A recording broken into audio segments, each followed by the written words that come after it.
Spotting man lagi si Burlasoy.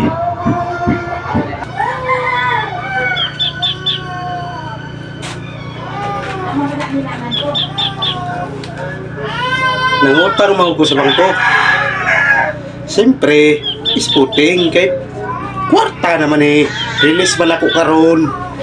Unsa ka? Kung mangutang dahil sa bangko, no? Spotting dahil. Mga kapogi, nagdungag pa man ta karon.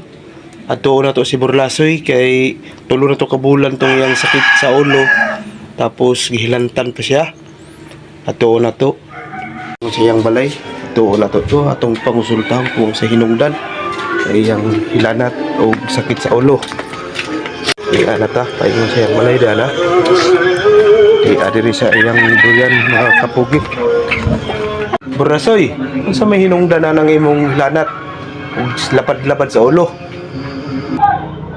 Na-stress mo ko sa bangko. Kaisara ko ng utang. Kada semana ko gisukot. Tulo na kabulan. Kang paita. Ay, kay imo mang gi-installment pagbayad. Dapat wala nimo gi-installment pagbayad. Kalami nimo kakaan. Ngayong buntag da mga kabarlasoy.